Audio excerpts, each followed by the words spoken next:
예수님 사역을 보면 예수님이 자신이 누구인지를 이렇게 좀 잘 말을 안 하려고 했던 것을 많이 종종 봐요.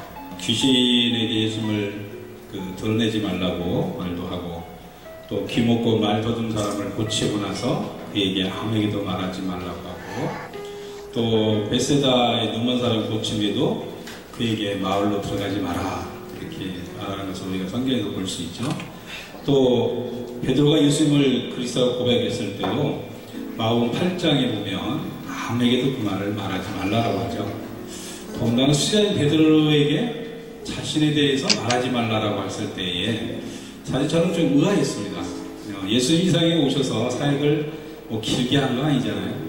예수님이 하신 건 3년 정도 하신 건데, 3년 정도 우리가 생각할 때는, 우리가 지금 현재 목회를 하는 그런 패턴으로 생각하면 예수님이 오셔가지고 좀 많은 사람, 뭐 수만 명을 좀 만나러 다니고 여기저기 다니면서 많은 사람을 만나서 좀 복음을 전하고 기적을 베풀고 많은 사람에게 예수라는 존재를 알리고, 그래서 예수님 하나님을 믿고 어떻게 돼야 된다는 것을 끊임없이 좀 가르치고 보여줘야 되는데, 예수님 성경 곳곳에 보면 자꾸 말하지 말라고 하고 드러내지 말라고 하고, 또 심지어는 그 사람들이 유대인들이 예수님이 너무나도 귀한 일을 하시고 멋지고 아무래도 우리에게 주는 미래에 우리의 왕처럼 생각돼서 왕으로 삼으려고 하니까 살짝 도망가가지고 한적한 곳으로 가시고, 이렇게 많은 사람들한테 자꾸 벗어나고 도망가고 알리지 않고 말하지 말라고 하고 이런 것들을 계속 보면서 왜 메시지를 이랬을까?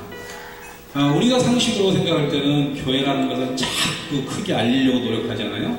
우리 사역들을 굉장히 크게 막 부흥시키려고 하고 많은 일들을 해서 어떻게든 많은 사람이 예수를 좀 이렇게 영접하고 그러기를 바라는 그런 것이 우리의 현대 목회의 모습인데, 성경에서는 예수님은 절대 그러지 않으셨단 말이에요. 이런 것에서 굉장히 내가 지금 예수님하고 나하고 봤을 때, 나는 물론 예수님은 될 수는 없지만 과연 예수님하고 비교했을 때 내가 예수님의 사역을 좀 제대로 이해하고 가는 것인가? 예수님이 바라는 것은 방향이 이쪽인데 나는 지금 엉뚱하게 좀 좌측으로 가고 있는 건 아닌가 하는 그런 갈등들을 많이 할 때가 있었어요. 사실 저는 꿈이 많았죠. 저기 보다시피 그렇게 못생기지는 않았잖아요. 제 나름대로 잘생겼다고 인정합니다만, 인정하거나 말거나 저 혼자 자아도취하면 되는 거니까요. 그래서 굉장히 꿈이 많았어요. 더군다나 제가 30대에 또 대학교 교수까지 하고 하니까 굉장히 꿈이 컸죠. 전 세계를 누비면서 위대한 일을 좀 하고 싶다. 그런데 갈수록 성경을 읽으면 읽을수록 예수님은 자꾸 저에게 제 자신에 대해서 숨기기를 바라고 조용히 있기를 바라고 드러내지 않기를 바라고 이런 것들을 계속 저에게 예수님이 제게 암시를 주시는 거예요. 왜 그럴까? 그러한 고민하면서 한때는 기도원 들어가서 이걸 붙잡고 기도하기도 했고요. 하면서 이제 제가 깨달음을 가진 것은 뭐냐면, 예수님이 왜 오셨는가에 대한 깨달음을 갖게 됐어요. 예수님은 이 세상에 이 수많은 사람을 변화시키려고 오신 게 분명히 맞는데, 그 방법이 우리처럼 알리는 데 있지 않았다는 거죠. 소문내는 게 있지 않고, 많은 사역을 해서 거대한 교회를 짓고 수많은 사람에게 기적을 베푸는 게 있지 않고, 예수님의 진정한 하고자 하는 일은 죽으시러 갔다는 거죠. 이 세상에 수많은 사람을 만나도 더 중요한 것은 내가 이 세상에 와서 죽어야 된다는 사실이죠. 이 방법이 갑자기 저에게 깨달음이 오니까 예수님의 원래 본분이 뭔지를 그때부터 다시 되짚어 보기 시작했어요. 예수님은 이 세상에 오신 목적이 죽으러 오신 거구나.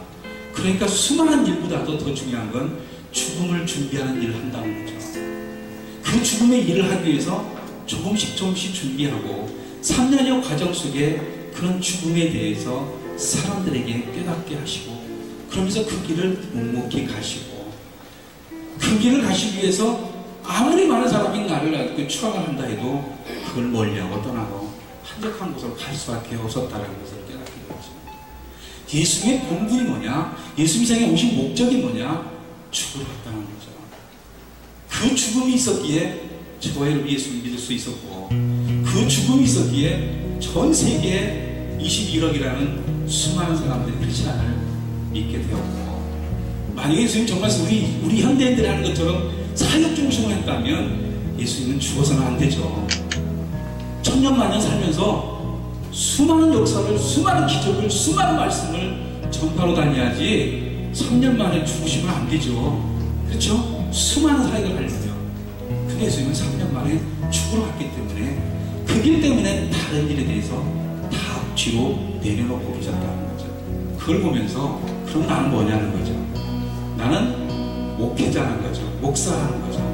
하나님이 나를 기름 부을 때는 나에게 뭘 원하는지를 그 다음부터 돌아보기 시작했습니다. 제가 위대한 일을 하는 것에서 예수님을 접할 수 있겠죠.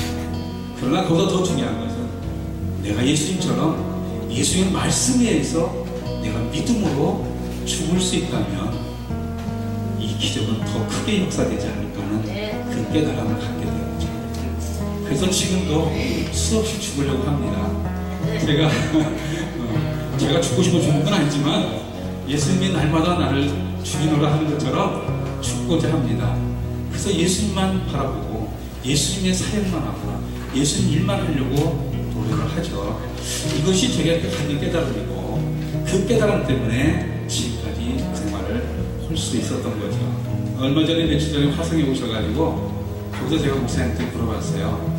목사님, 이 작은 곳에서 이렇게 촬영을 다 하시고 이걸 밤새도록 막 새벽 5시까지 한다는데 뭐 좀 남는 게 있습니까? 하고 제가 물어봤어요.